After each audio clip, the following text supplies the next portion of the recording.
Now I'll invite Mansoor Ahmad to come to this stage and enlighten us with your speech. Thank you. أشهد أن لا إله إلا الله وحده لا شريك له وأشهد أن محمدا عبده ورسوله أما بعد فأعوذ بالله من الشيطان الرجيم بسم اللہ الرحمن الرحیم. جناب صدر اور میرے عزیز ساتھیوں، میری تقریر کا عنوان ہے غلبہ اسلام اور حضرت مرزا غلام احمد مہدی و مسیح موعود علیہ السلام کی بعثت ثانیہ. آج سے کم و بیش 100 سال قبل جب حضرت صلی اللہ علیہ وسلم کی بعثت ثانیہ سے متعلق پیشگوئیاں پوری ہوئیں اور آپ کی بعثت ثانیہ سے متعلق وعدوں کے پورا ہونے کا وقت آن پہنچا، تو خدا تعالیٰ نے سورۃ جمعہ میں بیان کردہ وعدے یعنی وآخرین منہم لما یلحق بہم وہو العزیز الحکیم کے مطابق حضرت صلی اللہ علیہ وسلم کو دوبارہ دنیا میں مبعوث فرمایا. یعنی آپ صلی اللہ علیہ وسلم حضرت مرزا غلام احمد علیہ السلام کی صورت میں ذلی طور پر دوبارہ دنیا میں تشریف لائے تاکہ آپ ان یہودی نما مسلمانوں پر اللہ کی آیت پڑھ کر انہیں دوبارہ پاک صاف کریں اور غلبہ اسلام کی راہ ہموار کریں تا اللہ تعالیٰ کا وہ وعدہ پورا ہو جس میں اللہ تعالیٰ نے اپنے پیارے حبیب حضرت محمد مصطفیٰ صلی اللہ علیہ وسلم کو مخاطب کر کے فرمایا تھا هو الذی ارسل رسولہ بالہدی ودین الحق لیظہرہ علی الدین کلہ. یعنی وہ خدا ہے جس نے اپنے رسول کو کامل ہدایت اور سچے دین کے ساتھ بھیجا تا اس کو ہر ایک قسم کے دین پر غالب کر دے، یعنی ایک عالمگیر غلبہ اس کو عطا کرے. لیکن آپ سب جانتے ہیں کہ جب حضرت صلی اللہ علیہ وسلم ذلی طور پر حضرت مرزا غلام احمد علیہ السلام کی صورت میں دوبارہ دنیا میں تشریف لائے تو آپ کی امت کی اکثریت نے آپ کا انکار کر دیا اور ایک قلیل جماعت نے آپ کو قبول کیا جو جماعت احمدیہ کہلاتی ہے. آپ علیہ السلام کی وفات کے بعد جماعت میں آپ کی جانشینی میں خلافت قائم ہوئی اور حضرت الحاج سیدنا و مولانا نور الدین رضی اللہ تعالیٰ عنہ آپ کے پہلے خلیفہ مقرر ہوئے. لیکن بدقسمتی سے آپ کے دور خلافت کے دوران ہی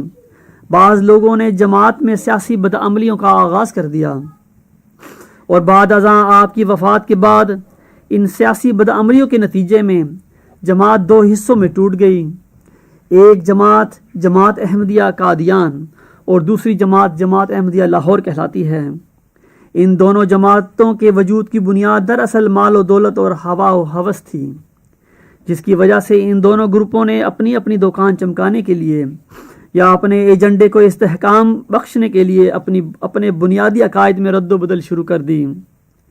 جماعت احمدیہ لاہور نے خلافت پر ایمان لانے کے بعد خلافت کا انکار کر دیا اور حضور علیہ السلام کی نبوت پر ایمان لانے کے بعد آپ کو محض ایک محدث اور مجدد ثابت کرنے کے لیے آپ کی عبارتوں کو کتر کر پیش کیا اور ان کی معنوی تحریف کی. اور اسی طرح جماعت احمدیہ قادیان نے بھی بعض احادیث کو کترا اور بعض احادیث کو اپنی کتابوں سے نکالا. حضور علیہ السلام کی عبارتوں کی معنوی تحریف کی. آپ علیہ السلام کی عبارتوں کو کتر کر جماعت احمدیہ کو خطبات میں سنایا گیا اور ان کی برین واشنگ کی گئی. اس کی تفصیل کے لیے آپ سیدنا عبدالغفار جنبہ ایدہ اللہ تعالی بنصر العزیز کا مضمون نمبر 2 تحریف کیوں پڑھ سکتے ہیں. دراصل ان تمام غلط کاریوں کی اطلاع اللہ تعالیٰ نے اپنے برگزیدہ بندے حضرت مہدی و مسیح موعود علیہ السلام کو الہامات کے ذریعے دے دی تھی. جیسا کہ 1891 کے الہام میں اللہ تعالیٰ آپ علیہ السلام کو مخاطب کر کے قادیان کی نسبت فرماتا ہے اخرج منہ الیزیدون، یعنی اس میں یزیدی لوگ پیدا کیے گئے ہیں. تذکرہ صفحہ 141. اور پھر اسی طرح اللہ تعالیٰ آپ علیہ السلام کو مخاطب کر کے آپ کی جماعت میں پیدا ہونے والے سرکردہ یہودی صفت لوگوں کے متعلق فرماتا ہے ان علماء نے میرے گھر کو بدل ڈالا، میری عبادت گاہ میں ان کے چولہے ہیں، میری پرستش کی جگہ میں ان کے پیالے اور ٹھوٹیاں رکھی ہوئی ہیں اور چوہوں کی طرح میرے نبی کی حدیثوں کو کتر رہے ہیں. تذکرہ صفحہ 143. اے میرے احمدی بزرگوں، بھائیوں اور بہنوں، جس طرح حضور صلی اللہ علیہ وسلم کی بعثت اولیٰ کے بعد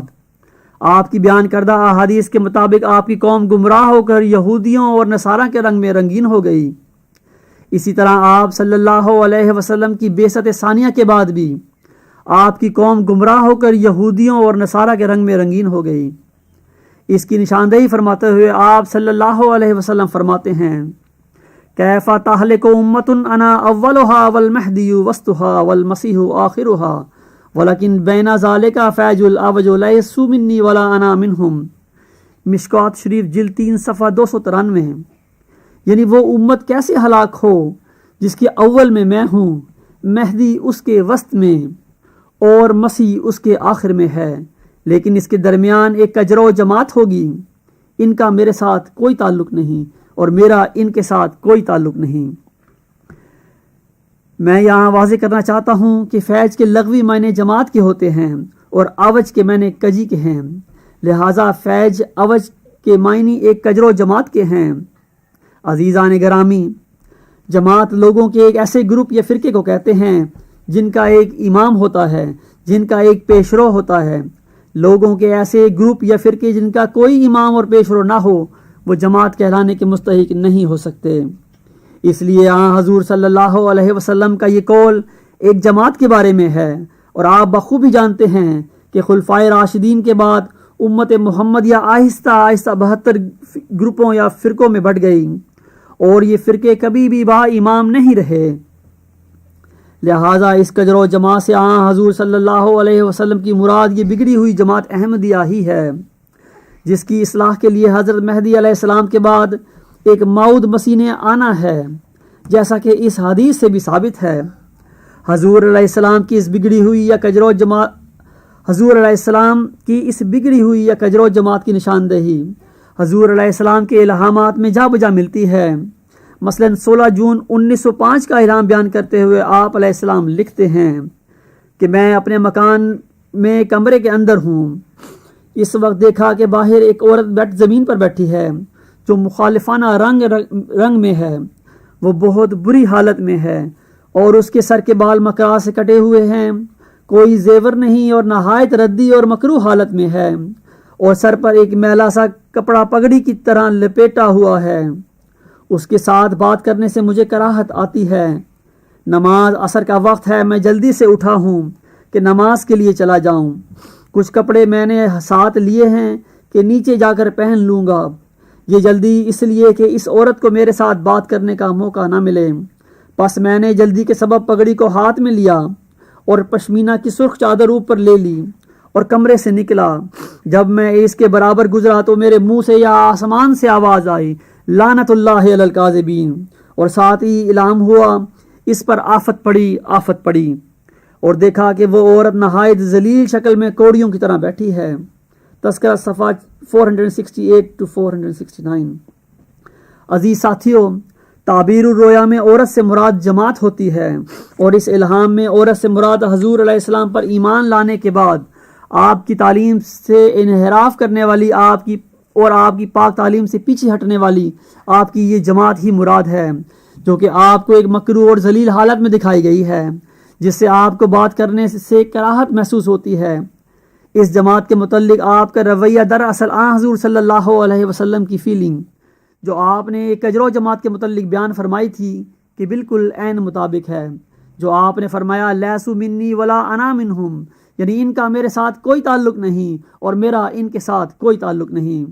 اسی طرح 31 اگست 1905 کو الہام ہوتا ہے، ایک عورت مر گئی، انا للہ و انا الیہ راجعون، تذکرہ صفحہ 473۔ یہ الہام بھی حضور علیہ السلام کی جماعت کی روحانی موت کی طرف اشارہ کر رہا ہے۔ اے میرے احمدی بزرگوں، بھائیوں اور بہنوں، حضور صلی اللہ علیہ وسلم کی بعثت کی ایک غرض یہ تھی کہ آپ اسلام کو تمام دینوں پر غالب کر دیں۔ آپ کی روح کے لیے یہ ممکن نہ تھا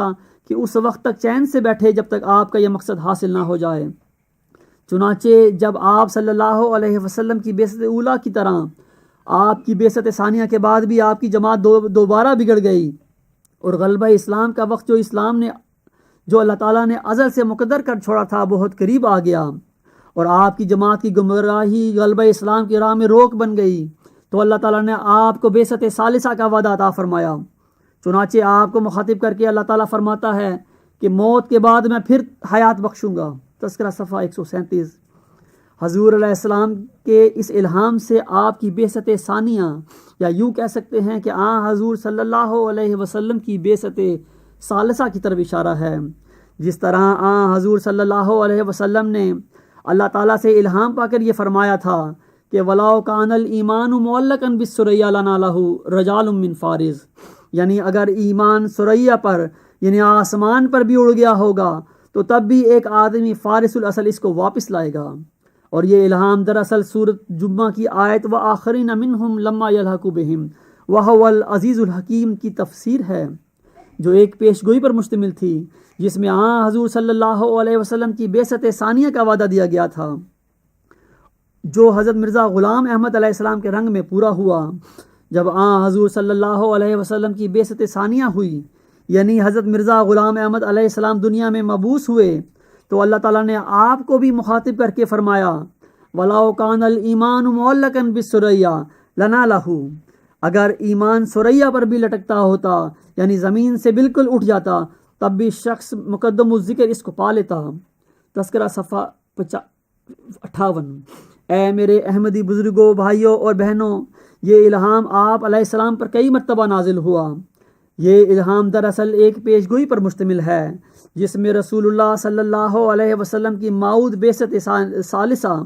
یا دوسرے الفاظ میں حضرت مرزا غلام احمد علیہ السلام کی موعود بعثت ثانیہ کی طرف اشارہ ہے، تاکہ آپ ایک دفعہ پھر دنیا میں نزول فرما کر اپنی مردہ جماعت کو دوبارہ زندہ کر کے اسلام کو تمام دینوں پر غالب کر دیں. جیسا کہ اللہ تعالیٰ نے آپ کو مخاطب کر کے فرمایا کہ موت کے بعد میں پھر تجھے حیات بخشوں گا، اور آپ فرماتے ہیں پس میری اس دوبارہ زندگی سے مراد میرے مقصد کی زندگی ہے. یہ اس بات کا ثبوت ہے کہ آپ کے بعد آپ کا مشن فوت بھی ہوگا اور اسے دوبارہ زندہ بھی کیا جائے گا انشاءاللہ تعالی. آئیں ہم قرآن کریم کی روشنی میں دیکھتے ہیں کہ کیا حضور صلی اللہ علیہ وسلم کی موعود بعثت ثالثہ، یا دوسرے الفاظ میں حضرت مرزا غلام احمد علیہ السلام کی موعود بعثت ثانیہ کی خبر قرآن کریم میں موجود ہے یا کہ نہیں. اللہ تعالیٰ قرآن کریم میں ارشاد فرماتا ہے افمن کان علی بینۃ من ربہ ویتلوہ شاہد منہ ومن قبلہ کتاب موسیٰ اماما ورحمت، سورۃ ہود آیت 18. پس کیا وہ یعنی محمد الرسول اللہ صلی اللہ علیہ وسلم، جو اپنے رب کی طرف سے ایک روشن دلیل پر ہے اور جس کے پیچھے اسی میں سے ایک گواہ آئے گا، اور اس سے پہلے موسیٰ کی کتاب ہے لوگوں کے لیے امام اور رحمت. اے میرے احمدی بزرگوں، بھائیوں اور بہنوں، اس آیت کریمہ میں اللہ تعالیٰ فرماتا ہے کہ آپ صلی اللہ علیہ وسلم کی سچائی کی گواہی دینے کے لیے آپ کے بعد ایک موعود گواہ آپ ہی کی امت میں سے آئے گا. آپ صلی اللہ علیہ وسلم نے اس گواہ کو اپنی احادیث میں مہدی اور مسیح کا نام دیا ہے، اور ہم سب اس بات پر گواہ ہیں کہ یہ گواہ قرآن مجید میں بیان کردہ وعدے کے مطابق آپ صلی اللہ علیہ وسلم کی آمد ثانیہ کے طور پر حضرت مرزا غلام احمد علیہ السلام کی صورت میں آج سے کم و بیش 100 سال قبل دنیا میں ظاہر ہوا، اور آپ صلی اللہ علیہ وسلم کی صداقت پر گواہ ہوا. لیکن جب ہم اس آیت کریمہ پر غور کرتے ہیں تو ایک سوال ہمارے دل میں پیدا ہوتا ہے، وہ یہ کہ حضرت موسیٰ علیہ السلام کی کتاب یعنی توریت کی گواہی تو پہلے تھی، اور آپ صلی اللہ علیہ وسلم کے بعد آنے والے گواہ کی گواہی بعد میں ہے. تو پھر اللہ تعالیٰ نے حضور صلی اللہ علیہ وسلم کی سچائی کے لیے آپ کے بعد آنے والے گواہ کا ذکر پہلے اور توریت کی گواہی کا ذکر بعد میں کیوں کیا؟ حالانکہ اس گواہ کی آمد سے پہلے تک یہودیوں اور نصارہ کے لیے توریت کی گواہی تو حضور صلی اللہ علیہ وسلم کی صداقت کا ایک بیان اور قطعی ثبوت ہو سکتی تھی، جبکہ محض اس بات کا بیان کہ بعد میں ایک گواہ آئے گا، یہ نزول قرآن سے لے کر اس گواہ کی آمد سے پہلے تک کے منکرین کے لیے حجت کیوں کر ہو سکتی تھی؟ حجت کے لیے تو دلیل کا ہونا ضروری امر ہے. تو پھر اللہ تعالیٰ نے توریت کی گواہی کو بعد میں کیوں بیان فرمایا؟ حالانکہ حضور صلی اللہ علیہ وسلم کی صداقت پر توریت کی گواہی ایک مضبوط گواہی تھی، جبکہ آپ کے بعد ایک گواہ کی خبر قطعی طور پر آپ کی صداقت پر دلیل نہیں ہو سکتی جب تک وہ گواہ کے وعدے کے مطابق مبعوث نہ ہو جائے. بات دراصل یہ ہے کہ اس آیت میں اللہ تعالیٰ بالخصوص آخری زمانے کے لوگوں کو مخاطب کر کے یہ فرما رہا ہے کہ کیا محمد الرسول اللہ صلی اللہ علیہ وسلم جھوٹے ہو سکتے ہیں جو اپنے رب کی طرف سے ایک ایسی روشن دلیل پر قائم کیے گئے ہیں کہ جس کے پیچھے انہی کی امت میں سے ایک گواہ آئے گا اور جس کا آنا امت محمدیہ میں تسلیم شدہ امر ہوگا، اور اس گواہ کے بعد انہی کی قوم میں سے ایک اور ایسا موعود گواہ بھی آئے گا جو نہ صرف قرآن مجید کی روح سے موعود ہوگا بلکہ وہ حضرت موسیٰ علیہ السلام کی کتاب جو کہ بنی اسرائیل کے لیے امام اور رحمت ہے، اس کی روح سے بھی وہ موعود ہوگا، اور اس کا آنا بنی اسرائیل میں ایک تسلیم شدہ امر ہوگا، اور جب وہ آئے گا تو اس وقت وہ تمام نشانات جو اس کے ظہور کے لیے توریت میں درج کیے گئے تھے وہ بھی پورے ہوں گے۔ اور اس طرح اس آخری زمانے میں جب دنیا ایک گاؤں کی مانند ہوگی، اس وقت دونوں قوموں یعنی بنی اسرائیل اور بنی اسماعیل پر حضور صلی اللہ علیہ وسلم اور آپ کے بعد آنے والے گواہ کی سچائی سے متعلق آخری اتمام حجت ان کی اپنی اپنی الہی کتابوں کے مطابق کر دی جائے گی، اور پھر جن لوگوں کے دل میں تقوی ہوگا وہ تو اسلام کی صداقت پر ایمان لے آئیں گے، اور منکرین پر موعود عذاب نازل ہوگا، جس طرح حضرت عیسیٰ علیہ السلام کے بعد تیتوس رومی کے ہاتھ سے یہودیوں پر آپ کے انکار کے نتیجے میں عذاب نازل ہوا تھا۔ عیسیٰ علیہ السلام کا پیغام یہودیوں تک محدود تھا، اس لیے عذاب بھی یہودیوں تک محدود رکھا گیا، لیکن یہ موعود گواہ یعنی مثالی ابن مریم حضرت صلی اللہ علیہ وسلم کے پیچھے آنے والے گواہ یعنی حضرت مہدی و مسیح موعود علیہ السلام کی غلامی میں تمام عالم کے لیے شاہد و مشہود ہوگا، یعنی جو اپنے آقا کی گواہی بھی دے گا اور آسمانی حربے سے اللہ تعالیٰ اس کو ظاہر بھی کرے گا، یعنی اس کی سچائی کو تمام عالم پر ظاہر کر دے گا۔ چنانچہ اللہ تعالیٰ اس مثالی ابن مریم کی خبر انجیل میں دیتے ہوئے فرماتا ہے، اور سورج اور چاند اور ستاروں میں نشان ظاہر ہوں گے، اور زمین پر قوموں کو تکلیف ہوگی کیونکہ وہ سمندر اور اس کی لہروں کے شور سے گھبرا جائیں گی، اور ڈر کے مارے اور زمین پر آنے والی بلاؤں کی راہ دیکھتے دیکھتے لوگوں کی جان میں جان نہ رہے گی، اس لیے کہ آسمان کی قوتیں ہلائی جائیں گی۔ اس وقت لوگ ابن آدم کو قدرت اور جلال کے ساتھ بادل میں آتے دیکھیں گے، اور جب یہ باتیں پوری ہونے لگیں تو سیدھے ہو کر سر اوپر اٹھانا، اس لیے کہ تمہاری مخلصی قریب ہوگی۔ انجیل لوکا باب نمبر 21 آیت 25 تا 28۔ اسی طرح اللہ تعالیٰ سورۃ الزخرف آیت 58 تا 63 میں فرماتا ہے، وَلَمَّا ضُرِبَ ابْنُ مَرْيَمَ مَثَلًا إِذَا قَوْمُكَ مِنْهُمْ يَصِدُّونَ، اور جب بھی ابن مریم بطور مثال کے بیان کیا جاتا ہے تو تیری قوم اچانک اس بات پر شور مچانے لگ جاتی ہے۔ وَقَالُوا آلِهَتُنَا خَيْرٌ أَمْ هُوَ، اور کہتی ہے کیا ہمارے معبود اچھے ہیں یا وہ یعنی عیسیٰ اچھا ہے۔ مَا ضَرَبُوهُ لَكَ إِلَّا جَدَلًا بَلْ هُمْ قَوْمٌ خَصِمُونَ، وہ یہ بات تیرے سامنے صرف جھگڑے کی غرض سے کرتے ہیں، حقیقت یہ ہے کہ اس قوم میں حق کے خلاف بحثیں کرنے کی عادت ہے۔ اے میرے احمدی بزرگوں، بھائیوں اور بہنوں، یہ آیت کریمہ بھی ایک پیشگوئی پر مشتمل ہیں۔ ان آیات میں اللہ تعالیٰ حضور صلی اللہ علیہ وسلم سے مخاطب ہو کر فرماتا ہے کہ ایک وقت آئے گا جب تیری امت کے سامنے ایک مثالی ابن مریم کی بعثت ثانیہ کا ذکر کیا جائے گا تو وہ شور مچانے لگ جائے گی اور کہے گی کہ یہ عیسیٰ جس کی آمد کی خبر قرآن میں موجود ہے اچھا ہے یا ہمارے معبود اچھے ہیں، یعنی یہ عیسیٰ مقام و مرتبہ میں بڑا ہے یا ہمارے انتخابی خلیفے جو خدا کے بنائے ہوئے ہیں مقام و مرتبے میں بڑے ہیں۔ یہ بات بھی یاد رہے کہ حضور صلی اللہ علیہ وسلم کی امت یعنی امت محمدیہ نے کبھی اس معاملے میں شور نہیں کیا کہ آنے والا عیسیٰ اچھا ہے یا ان کے معبود یا بزرگ وغیرہ، بلکہ وہ تو حضرت عیسیٰ علیہ السلام کی بجسم عنصری آسمان سے نزول کے لیے آنکھیں بچھائے بیٹھے ہیں، اور نہ ہی یہ جھگڑا عیسائیوں کو درپیش تھا کیونکہ وہ تو عیسیٰ علیہ السلام کو ہی اپنا معبود مانتے ہیں۔ وہ بلا کیسے کہہ سکتے ہیں کہ ان کے معبود یا بزرگ عیسیٰ سے اچھے ہیں؟ تو پھر یہ آپ صلی اللہ علیہ وسلم کی امت کے کون سے لوگ ہیں؟ آپ یقیناً سمجھ گئے ہوں گے، یہ لوگ دراصل امت محمدیہ احمدیہ ہیں جو آج بآواز بلند اس امت میں یہ فتنہ ڈالے ہوئے ہیں کہ حضرت مہدی و مسیح موعود علیہ السلام کے بعد آپ کے انتخابی خلفاء قیامت تک جائیں گے، اور جو بھی اس امت میں آئے گا خواہ مجدد ہو یا عیسیٰ بن مریم ہو، وہ یا تو ان خلیفوں میں سے ہی ہوگا یا پھر وہ ان کی اطاعت میں ہوگا، یعنی ان سے مقام و مرتبے میں بڑا نہیں ہو سکتا وغیرہ وغیرہ۔ پھر اللہ تعالیٰ فرماتا ہے ان هو الا عبد انعمنا علیہ، یعنی عیسیٰ جس کی مثال پیش کی جا رہی ہے بطور تنبیہ کے،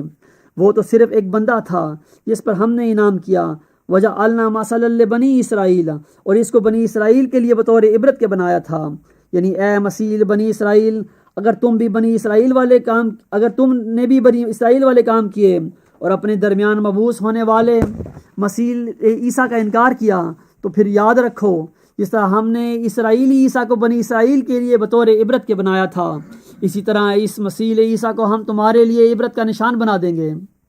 اور پھر اللہ تعالیٰ فرماتا ہے وَلَوْ نَشَاءُ لَجَعَلْنَا مِنْكُمْ مَلَائِكَةً فِي الْأَرْضِ يَخْلَفُونَ، اور اگر ہم چاہیں تو ہم تم میں سے فرشتوں کو، یعنی فرشتہ صرف لوگوں کو،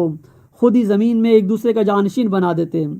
لیکن اللہ تعالیٰ نے ایسا کرنا پسند نہیں فرمایا تاکہ وہ نہ صرف ان جانشینوں کا بلکہ ان کی جماعتوں کا امتحان لے سکے کہ آیا کون اپنے امتحان میں سچے ہیں اور کون اپنے ایمان میں سچے ہیں اور کون اپنے ایمان میں کچے ہیں۔ اسی قسم کے امتحان کا ذکر کرتے ہوئے حضرت مہدی و مسیح موعود علیہ الصلوۃ والسلام فرماتے ہیں خدا تعالیٰ نے کئی مرتبہ میرے پر ظاہر کیا ہے کہ اس جماعت پر ایک ابتلا آنے والا ہے تا اللہ تعالیٰ دیکھے کہ کون سچا ہے اور کون کچا۔ تذکرہ صفحہ 213۔ پھر اللہ تعالیٰ فرماتا ہے کہ وَإِنَّهُ لِعِلْمٌ لِلسَّاعَةِ، یعنی عیسیٰ قیامت کی نشانی ہے یا قیامت کے واسطے تنبیہ ہے، یعنی جب وہ تمہارے درمیان مبعوث ہوگا تو تمہیں علم ہونا شروع ہو جائے گا کہ قیامت کیا ہوتی ہے، یعنی تم اس قیامت کا نمونہ خود اپنی آنکھوں سے دیکھ لو گے۔ فرمایا فلا تمتزن بها واتبعون ھذا صراط مستقیم، بس اے لوگو تم اس ساعت کے متعلق شک مت کرو اور میری پیروی کرو، یہی سیدھی راہ ہے۔ اسی ساعت کے متعلق اللہ تعالیٰ حضرت مہدی و مسیح موعود علیہ الصلوۃ والسلام کو مخاطب کر کے فرماتا ہے اُری کا زلزلۃ الساعۃ، قیامت کے مشابہ ایک زلزلہ آنے والا ہے جو تمہیں دکھاؤں گا اور ہر ایک کو جو اس گھر میں ہے نگاہ رکھوں گا۔ اے مجرمو آج تم الگ ہو جاؤ، حق آیا اور باطل بھاگ گیا۔ کیا لوگ خیال کرتے ہیں کہ یہ زلزلہ نہیں آئے گا؟ ضرور آئے گا، اور ایسے وقت میں آئے گا جب وہ بالکل غفلت میں ہوں گے اور ہر ایک دنیا کے کام میں مشغول ہوگا کہ زلزلہ ان کو پکڑ لے گا۔ تجھ سے پوچھتے ہیں کہ کیا ایسے زلزلے کا آنا سچ ہے؟ کہے کہ خدا کی قسم اس زلزلے کا آنا سچ ہے، اور خدا سے برگشتہ ہونے والے کسی مقام میں اس سے بچ نہیں سکتے، یعنی کوئی مقام ان کو پناہ نہیں دے سکتا۔ اگر گھر کے دروازے پر بھی کھڑے ہیں تو یہ توفیق نہ پائیں گے جو اس سے باہر ہو جائیں مگر اپنے عمل سے۔ ایک چکی گردش میں آئے گی اور قضا نازل ہوگی۔ جو لوگ اہل کتاب اور مشرکوں میں سے حق کے منکر ہو گئے وہ بجوز اس نشان عظیم کے بعد آنے والے نہ تھے۔ میں ایک عظیم فتح تجھ کو عطا کروں گا جو کھلی کھلی فتح ہوگی۔ پھر فرمایا وَلَا يَصُدُّنَّكُمُ الشَّيْطَانُ إِنَّهُ لَكُمْ عَدُوٌّ مُبِينٌ، حق سے دور جانے والا شخص تم کو سیدھے راستے سے روکے نہیں، وہ تمہارا کھلا کھلا دشمن ہے۔ اے میرے احمدی بزرگوں، بھائیوں اور بہنوں، یہ حق سے دور جانے والا شخص کون ہے؟ یہ یقیناً محمودی خلیفے ہیں جنہوں نے اپنے دور ملوکیت میں یہ فتنہ ڈالا کہ اب تم کسی مجدد کا منہ نہیں دیکھو گے۔ اب حضرت مہدی و مسیح موعود علیہ الصلوۃ والسلام کے بعد کوئی مجدد یا کوئی مسیح نہیں سوائے ان خلیفوں کے، اور یہ کہ خدا کو کوئی مجدد یا مسیح بھیجنا ہوگا تو انہی میں سے کسی کو مجدد یا مسیح بنا دے گا، کیونکہ اب ان سے بہتر کوئی نہیں۔ اے لوگو خبردار ہو جاؤ، یہی تمہارے کھلے کھلے دشمن ہیں۔ ایسا نہ ہو آخرت میں تم ان لوگوں میں ہو جن کو فرشتے جہنم کی آگ میں الٹا پلٹا رہے ہوں گے اور وہ یہ پکاریں گے یا لیتنا اطعنا اللہ و اطعنا الرسول، اے کاش ہم اللہ اور اس کے رسول کی اطاعت کرتے، اور کہیں گے ربنا انا اطعنا ساداتنا و کبرانا فضلونا السبیلا، اے ہمارے رب ہم نے اپنے سرداروں اور بڑوں کی اطاعت کی پھر انہوں نے ہم کو اصلی رستے سے گمراہ کر دیا۔ اور اے نام نہاد خلیفوں اور سرداروں، یہی لوگ تمہارے متعلق اپنے رب سے فریاد کریں گے ربنا آتیہم ضعفین من العذاب والعنہم لعنا کبیرا، اے ہمارے رب ان کو یعنی ان نام نہاد خلیفوں یا سرداروں کو دوہرا عذاب دے اور ان کو اپنے رحم سے دور کر دے۔ اسی طرح اللہ تعالیٰ سورۃ البروج میں فرماتا ہے والسماء ذات البروج والیوم الموعود وشاہد ومشہود قتل اصحاب الاخدود، البروج آیت 2-5۔ میں برجوں والے آسمان کو شہادت کے طور پر پیش کرتا ہوں اور اس دن کو بھی جس کا وعدہ ہے اور اس موعود کو جو شاہد و مشہود ہے۔ ان آیات کریمہ میں اللہ تعالیٰ فرماتا ہے میں برجوں والے آسمان کو شہادت کے طور پر پیش کرتا ہوں۔ یہاں پر برجوں والے آسمان سے مراد حضرت صلی اللہ علیہ وسلم ہیں، اور برج سے مراد وہ تمام انبیاء و مرسلین ہیں جو آپ صلی اللہ علیہ وسلم کے لیے اسی طرح ہیں جس طرح مادی آسمان کے لیے برج یا ستارے۔ اللہ تعالیٰ رسول اللہ صلی اللہ علیہ وسلم کو ان سب کی سچائی پر گواہ بنا کر پیش کرتا ہے، اور اس دن کو بھی جس کا وعدہ ہے، یعنی اس موعود کے آنے کو جس نے حضور صلی اللہ علیہ وسلم کے بعد آنا ہے، جیسا کہ سورۃ ہود کی آیت 18 میں بیان کیا گیا ہے، جس کا میں پہلے ذکر کر چکا ہوں۔ اور پھر اللہ تعالیٰ فرماتا ہے میں اس کو شہادت کے طور پر پیش کرتا ہوں جو شاہد و مشہود ہے۔ شاہد گواہی دینے والے کو کہتے ہیں، اور مشہود یعنی جو ظاہر کیا گیا یا جس پر گواہی دی گئی۔ یعنی اس آیت کے آخر میں اللہ تعالیٰ ایک ایسے شخص کو حضور صلی اللہ علیہ وسلم کی سچائی پر اور ان کے بعد آنے والے گواہ کی سچائی پر گواہ بنا کر پیش فرما رہا ہے، جو نہ صرف ان کی سچائی پر گواہ ہوگا بلکہ ان کی سچائی کو خدا تعالیٰ خود ظاہر کرے گا۔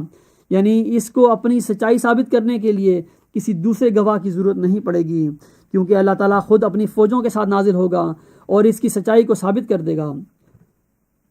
پھر اس کے بعد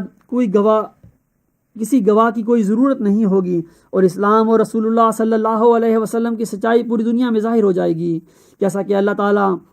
حضرت مرزا غلام احمد علیہ السلام کو مخاطب کر کے فرماتا ہے انی مع الافواج آتیک بغتۃ، میں اپنی فوجوں سمیت تیرے پاس اچانک آؤں گا، تذکرہ صفحہ 614۔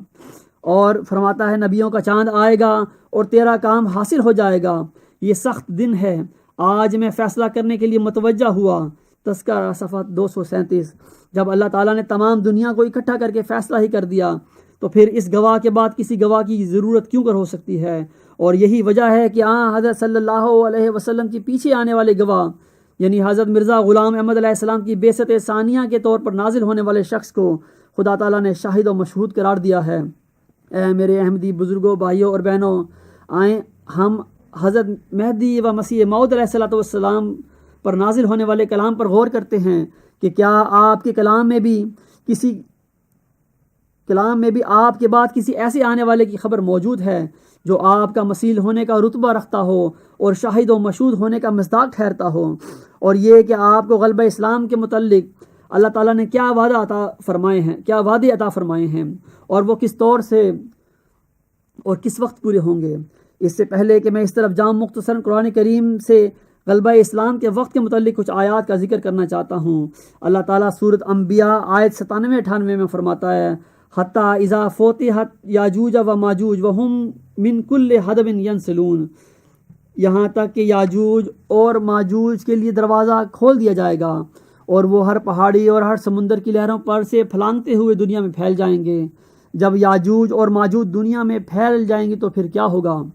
فرمایا وقت رب الوعد الحق کو، اور خدا کا سچا وعدہ قریب آ جائے گا۔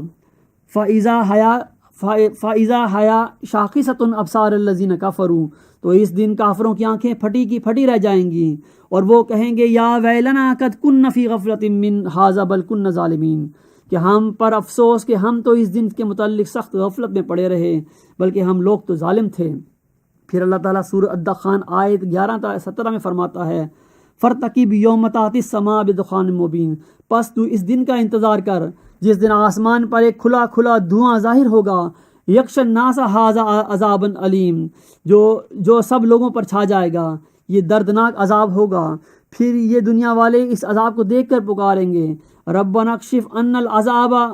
ان مومنون، اے ہمارے رب ہم سے یہ عذاب ٹلا دے، ہم ایمان لاتے ہیں۔ انی لہم الذکر وقد جاءہم رسول مبین، اس دن ایمان لانے کی توفیق ان کو کہاں ملے گی، حالانکہ ان کے پاس ایک کھول کر بیان کرنے والا رسول آ چکا ہے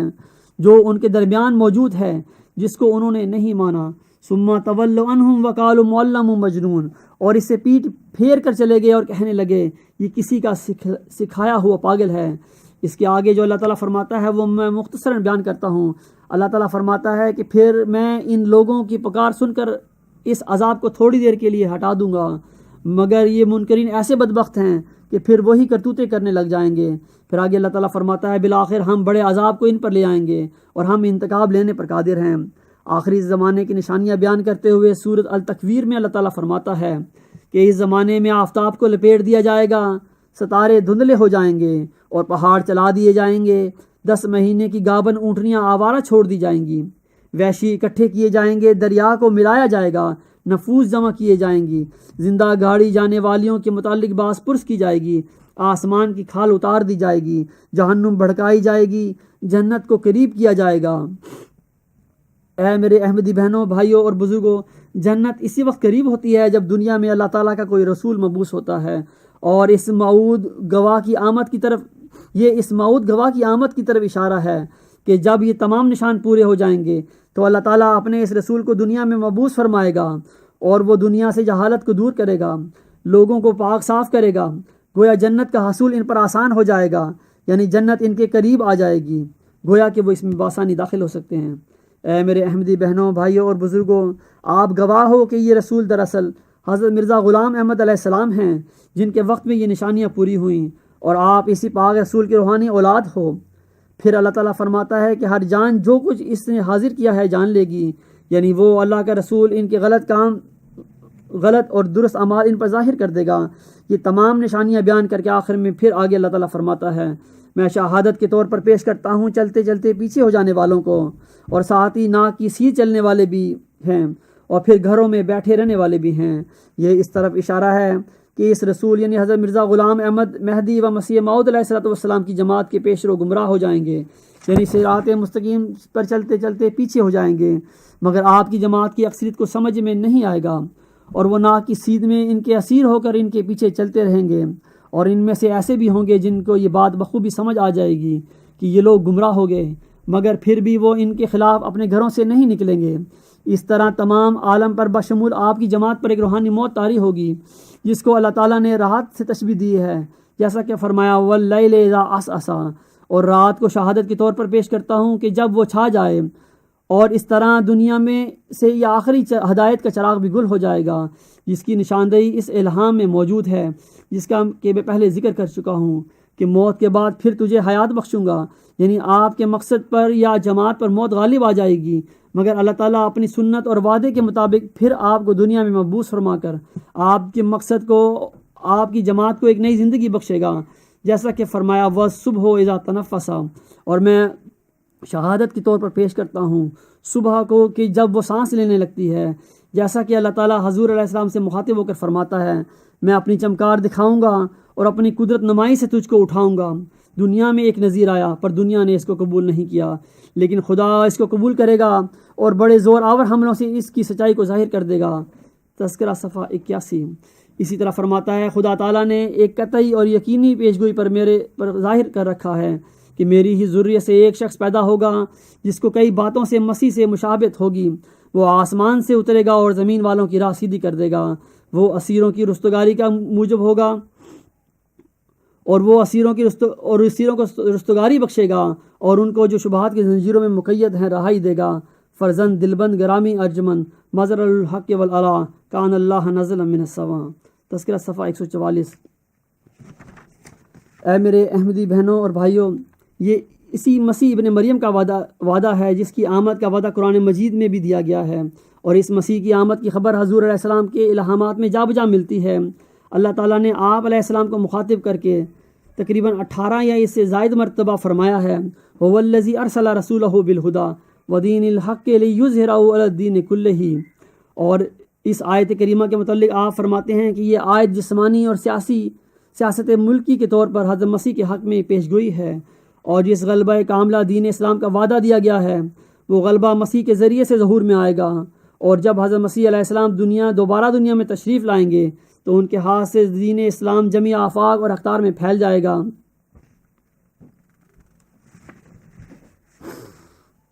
اللہ تعالیٰ نے اپنے کلام میں اس مسیح ابن مریم کو مختلف ناموں اور صفات سے بیان فرمایا ہے، جیسا کہ 20 فروری 1886 کی پیشگوئی میں اس مسیح کو ذکی غلام کا نام دیا اور اس کو نشان رحمت قرار دیا، اور فرمایا کہ وہ فتح اور ظفر کی کلید ہوگا، اور اس کے آنے سے قبروں میں پڑے مردے زندہ کیے جائیں گے، اور اس کے ذریعے دین اسلام کا شرف اور کلام اللہ کا مرتبہ لوگوں پر ظاہر ہوگا، اور یہ کہ اس کے آنے سے حق اپنی تمام برکتوں کے ساتھ آ جائے گا اور باطل اپنی تمام نحوستوں کے ساتھ بھاگ جائے گا، اور یہ کہ ناک کی سیر چلنے والے اسیروں کو رستگاری دی جائے گی، قومیں اس سے برکت پائیں گی، اور نیز ایک دوسرے الہام میں فرمایا یاتی قمر الانبیاء و امروں کا یتاتا۔ تذکرہ صفحہ 128، یعنی نبیوں کا چاند آئے گا اور تیرا کام ظاہر ہو جائے گا، اور اسی طرح فرمایا یعنی نبیوں کا چاند آئے گا اور تیرا صدق کھل جائے گا، اور جو لوگ خسارہ میں ہیں وہ خسارہ میں پڑیں گے، تو میرے ساتھ ہے اور میں تیرے ساتھ ہوں، اور اس حقیقت کو کوئی نہیں جانتا مگر وہی جو رشد رکھتے ہیں۔ ہم پھر تجھ کو غالب کریں گے اور خوف کے بعد امن کی حالت عطا کریں گے. نبیوں کا چاند آئے گا اور تیرا کام تجھے حاصل ہو جائے گا. تذکرہ صفحہ نمبر 172-73. میں وقت کافی ہو گیا، میں اسی پر اپنی تقریر کو ختم کرتا ہوں. وآخر دعوانا